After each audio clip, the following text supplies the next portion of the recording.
It's alright. Oh my god!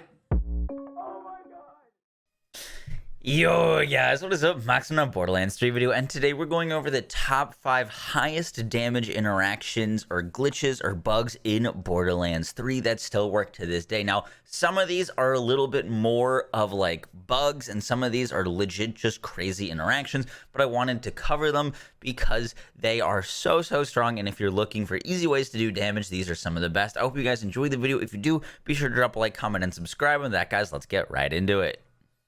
All right, so our first damage exploit, interaction, glitch, bug, whatever you want to call it, has to do with the toboggan artifact. Now, this artifact reads, gain a productive bubble on slide. Your next shot consumes the bubble and gains amp damage. So while you're sliding, you're going to deal amp damage or shoot an amp shot. However, if you die while sliding, you gain permanent amp damage, and it persists through fast travel. And like literally every single one of your shots will still be amped. So like not wearing a shield, not doing any amps. I'm gonna slide it. This is a pretty good barrel to do it on in Slaughter Shaft. Die while sliding. Now that I am dead, every single one, my head disappeared. Oh, Borderlands. While just like running around, every single one of my shots will now be amped, and that amp will stack with other damage sources. I'm still missing my head.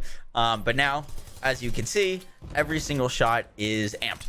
The way to break this is if you slide again, you do break this effect. So like you can't slide again if you want to like keep this up, but it is stupid damage. And yes, this is a glitch, and like no, I do not recommend doing this because I mean like you don't need to do this, but like it's part of the damage glitches that are working in this game. So I wanted to show it off. About like a bazillion people have DM'd me about this, and I've kind of been avoiding making a video on it. So I wanted to show this off because yeah, it's pretty silly. And it also persists through fast travel. So if I go to like a takedown, I now have every single shot being amped.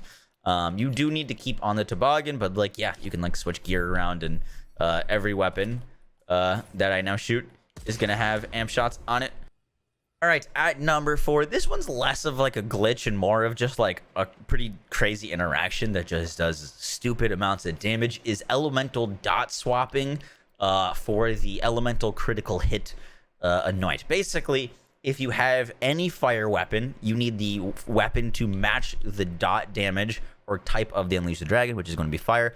So either using a Psycho Stabber with Infusion to make it do fire damage, or a fire weapon with elemental critical hits. The reason this interaction is so strong is because you can trigger the Unleash the Dragon with something else other than the weapon that you're using. So you can trigger an Unleash the Dragon dot with a Stinger or a Fish Slap, which have ridiculous melee damage, and is going to trigger a dot that's hitting for millions and millions and millions of damage. But then you can then proc a crit that is going to scale off of the dot damage that was inflicted on the enemy, and scale with splash damage, elemental damage, and overall do like a ridiculous amount. Not so much as like a bug or something. Like for example, like the toboggan is like way more of like a bug than this. This is more just like an interaction that's ridiculous. But dot something, shoot them in the head, get a crit, and you will do stupid amounts of damage. Even using some mods to like give enemies more health, this thing still one-shots pretty much everything. So if you're looking to do this, you can actually do it on any character. That is too much of a dot. Too much of a dot, as I said, like literally too much damage. I didn't even get to get the crit off to show you the explosion from that. But yeah, this was number 4. All right, coming in at number 3, and I would be surprised if there's anyone that doesn't know this, but for those of you that may not know, crit swapping / the Guardian Angel are still a thing in this game. Now, both of these are very similar, so I'm lumping them into the kind of the same category. The Guardian Angel, when you're holding it, as long as you're at any bit of a distance away from something, up to 25 meters away from them, you're going to get a huge damage increase. The trick Unforgiven, or the Unforgiven, works very similar in that if you shoot something or do damage and then swap to it, or are holding this while doing other sorts of damage, if that damage that you're doing is critting, it will get this Unforgiven's crit bonus, aka if you're throwing grenades around and those grenades are critting, they're going to get that 432% crit damage. If you shoot a rocket launcher and then swap to it, crit swapping has been a thing since like Borderlands even like existed. It's kind of always been a thing, but the Guardian Angel kind of takes it to new extremes, and both of them are pretty ridiculous. We'll do a little crit swap here just to show you guys.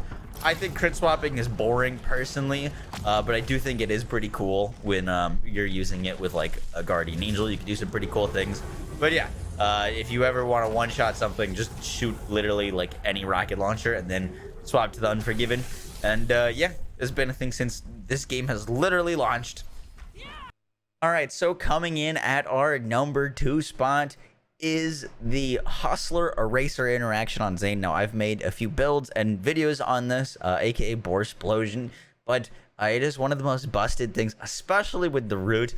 Any AoE weapon works with this, but all you need is a Hustler class mod with splash damage radius and an artifact with area of effect damage. If you can get those two things, somehow it like breaks the root into doing like ridiculous AoE damage. Now, once again, this does work with like literally any splash damage radius weapon. You can do ridiculous things with the Nukem. The recursion even works. The Creamer is probably my favorite weapon to use. But I wanted to show off the root because it is simply the most busted. We are just using a root with a non-damage anoint. Like, this isn't going to help us on Zane. No grenade, and just want to show you guys this. Heads up, it is very bright because we're using a red root, so flash warning, or if you have sunglasses, I would wear them now. All right, let's do this. So this has been in the game since Zane's skill tree was announced. I don't think it'll get fixed, but it's just, you just nuke everything. It is, I think, the fastest clearing setup you can use in the entire game for just like AoE mobbing. It does ridiculous damage to bosses. It's overall just, it's just silly. It's just so silly. You can't clear faster than this with, I think, any build in the entire game. So this list would not be complete with it. Your eyes also will not thank you if you use this build for more than like 5 minutes. So just letting y'all know. But yeah, Hustler, Eraser, Rude, Zane, still a big problem. still kind of an issue. All right, moving on to our final spot. All right, and coming in at our number 1 spot is the interaction between the Face Puncher and the Stack Bot. Now, this is actually my first time using this interaction. It's pretty freaking silly. It was discovered by Lazy Data. I will have a link down in the description to his Punchbot build. And basically how this interaction works is the Face Puncher is not able to crit. It is basically doing melee damage. It cannot crit on enemies. And the Stack Bot, whenever Flex scores a critical hit, they gain increased weapon damage until they don't score a critical hit. This affects stacks. The way that this interaction works is you use something other than the Face Puncher in Fadeaway to stack up your weapon damage or gun damage up to 495%, and then you use the Face Puncher, which is incapable of losing the damage bonus, and you're just walking around with a Face Puncher that is always getting 495% increased damage. And it's just silly. You compare it with a Stinger, with a static charge. Once again, I will have Lazy's build in the description. We're using a level 65 Face Puncher. I don't think it'll matter too much, honestly. But, yeah. So basically, you go into Fadeaway, use, we've got a Sticky Shotgun here, which is what Lazy gave me. Anything that's going to crit a bunch. And, now we should have our full damage.